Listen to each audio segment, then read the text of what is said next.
Ассалаумағалейкум, құрметті көрермендер. Бұл елмен елші бағдарламасы. Индия 1,5 миллиард халқы бар.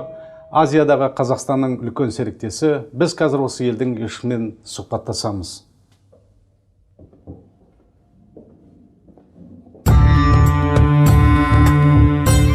Қазақстан мен Үндістан Азиядағы ірі сауда орталықтарының бірі. 1 миллиардтан астам халқы бар үнді нарығына Қазақстан көмірсутегі өнімдерін экспорттайды. Ал әріптес мемлекеттен түрлі мақта-мата бұйымдары, технологиялар әкелінеді. Үкіметаралық келісімдерге сай екі жақта студенттер білім алуда. Үндістанның Қазақстандағы елшісі Харш Кумар Джайн сұхбат барысында қос тараптың сауда-экономикалық қатынасына байланысты біраз мәліметтерді ұсынды.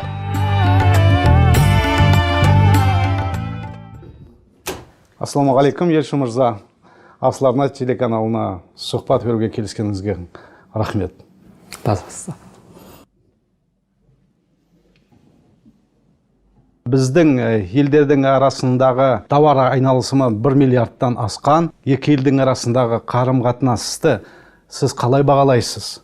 Соның перспективалары қандай екен, соны айтып берсеңіз. Good afternoon to you. First of all, welcome to the Indian Embassy. Мен Үндістан мен Қазақстан арасындағы тығыз достық қатынасты жоғары бағалаймын. Қарым-қатынасымыз ортақ құндылықтарға, терең және тарихи мәдени байланыстарға негізделген. Екі елде көп ұлтты, зайырлы саясатта ұстанады. Екі жақты қатынас 1991 жылы Қазақстан тәуелсіздігін алған тұстан басталған. Үндістан Қазақстанның тәуелсіздігін мойындаған және дипломатиялық қатынастарды орнатқан алғашқы елдердің қатарында болды. Әрі 2 жылда екі елдің арасында жоғары деңгейдегі сапарлар жасалып тұрады. Осы қарым-қатынас екі жақтың даму бағытын қалыптастыруға, өзара ынтымақтастықты одан әрі тереңдетуге және нығайтуға ықпал етеді. 2009 жылы қаңтарда Нұрсұлтан Назарбаев Үндістан Республикасының 60 жылдығына орай біздің елге барды. Бұл біздің мемлекеттеріміздің ықпалдастығына, стратегиялық әріптестікке дем берді. Және бұл байланысты байыптаудағы маңызды бір белес деп айтар едім. Стратегиялық әріптестік көмірсутегі, ғарыш, ядролық энергетикалық секторлар секілді жаңа салаларды анықтады. Үндістан премьер-министрінің өткен жылғы Қазақстанға сапары осы әріптестікті одан әрі нығайта түсті. Осы 25 жыл бойы біз көп салаларда тығыз ынтымақтастықты орнаттық. Олардың қатарына екі жақты аймақтық және халықаралық мәселелер бойынша саяси кеңестер, көп жақты форумдар бойынша ынтымақтастық қорғаныс, білім беру және мәдени саладағы әріптестікті дамыту жатады. Екі елдің көзқарасы барлық аймақтық және халықаралық мәселелер бойынша сәйкес келеді. Үндістан Қазақстанның Біріккен ұлттар ұйымы қауіпсіздік кеңесіне мүшелігіне кандидатурасын қолдады. Үндістан сонымен бірге Қазақстанның Азиядағы өзара іс-қимыл және сенім шаралары кеңесіндегі бастамаларында қолдайды. Қазақстанға ірі инвестиция салып отырғанда біздің кәсіпкерлер. Менің ойымша, екі елдің арасындағы қарым-қатынастың келешегі зор. Kazakhstan supports India's claim for the permanent membership of the UN Security Council. Мынау электрондық программалар, дүние жүзінің ең мықты электрондық программа жасайтын компаниялар Индияда, солар өздерін өз саласын дамытып, соны экспортқа шығып жатыр. Сіз қалай ойлайсыз? Осы екі елдің арасындағы қандай салаларда қарым-қатынастар бізге өте пайдалы болатын? Well, our bilateral relations are... Біздің қатынасымыз динамикалы түрде дамып келеді. Екі елде де айтарлықтай трансформация орын алуда. Соңғы 25 жылда Үндістан экономикасы тез өсіп, сатып алу қарекетінің басымдылығы бойынша үшінші ірі экономикаға айналды. Соңғы 2 жылда біздің ел маңызды экономикалық реформалар жасап, экономиканы шетелдік инвесторлар үшін ашық қылды. Сонымен бірге ғылым мен технологияны да дамытып отырмыз. Жаһандық істер және халықаралық форумдарда көрнекті орын алады. Ал Қазақстан 25 жылда тез дамыды. Жасалған реформалар Қазақстанның өңірдегі және халықаралық аренадағы беделін арттырып отыр. Сондықтан екі жақты ынтымақтастық салаларда қатынастарымызды тереңдетуге, кеңейтуге орасан зор мүмкіндік бар. Біздің экономикамыз бірін-бірі өзара толықтырады. Екі елде әлемдегі бейбітшілік, төзімділік және тұрақтылықты жақтайды. Қазақстан табиғи ресурстарға бай. Үндістан болса әлемдегі көмірсутегі мен минералдарды импорттаушы ірі ел. Үндістанда өндірістік сектор мен қызмет көрсету саласы жақсы өркендеген. энергетикалық қауіпсіздік, ауыл шаруашылығы, минералдық ресурстар, жеңіл өнеркәсіп, сауда, туризм, ақпараттық технологиялар, қызмет көрсету, қорғаныс, білім беру және мәдени саласында ынтымақтастықты дамытуға зор мүмкіндік бар дер едім. Үнді компаниялары Нұрлы жол бағдарламасы арқылы инфрақұрылымды құруға көмектесе алады. Сондай-ақ екі ел арасындағы тиімді көліктік байланыс жасауда бірге жұмыс істеуіміз қажет. Under the Nurli Jhol program.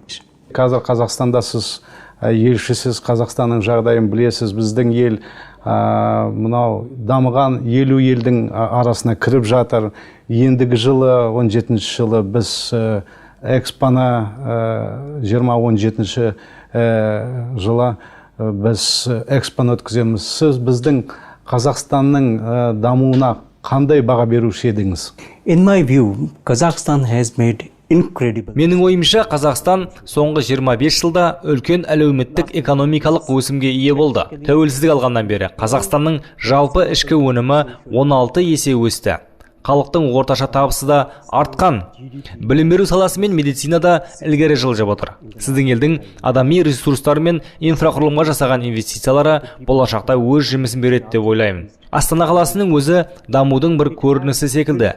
Әр қазақстандық Астананы мақтан етеді. Біз Экспо 2017 шарасын асыға күтіп жүрміз және белсенді түрде қатысамыз деп ойлаймын. Citizen can be proud of. And we are looking forward very eagerly to the Astana Expo next year. Индияда медицина саласы өте дамыған. Сол медицинаны үкіметтің қарым-қатынасы қандай екен? Денсаулық саласын қалай Индия дамытты екен? Сосын жаңа сіз айтып кеттіңіз, туризм, Индияның туризмі өте қатты дамыған. Индияға барлығы дүние жүзінен кісілер келеді. Сол салаларда қандай Индияның экономикалық салалары біздің елге маңызды? Сол туралы айтып кетсеңіз. India is a rapidly growing. Үндістан тез дамып келе жатқан экономика және 1,5 миллиард халқы бар үлкен нарық. Қазақстанның біздің географиялық жақындығымызда және саяси қатынасымызда пайдаланып, көмір-сутегі, минералды ресурстар, ауыл шаруашылығы, туризм мен инвестициялар саласында осы нарыққа ену мүмкіндігі бар. Сіз айтып кеткендей, фармацевтика саласы Үндістанда жақсы өркендеген. Қазақстан осы салаға инвестиция салып, Еуразиялық одақ нарығына экспорттаса болады. Pharmaceutical industry in India and supply it to the market in Eurasian Economic Union. Құрметті елші мырза, енді былай қарағанда Индия дамып келетқан елдердің бірі біздің Қазақстан секілді. Енді Индия десең, мынау Индияның маталары, қандай әдемі маталары бар, туризмі бар, басқа дамыған салалары бар. Сол енді қай жақта біздің экономикамен салыстырғанда, қай жақта Қазақстан әлі өз экономикасын көтеру керек? Қандай салаларға біз көзқарасымызды нығайтуымыз керек? Сол сияқты сол екі елдің қарым-қатынасын дамыту қандай салаларда болуға мүмкін? Of course, the spheres which you mentioned.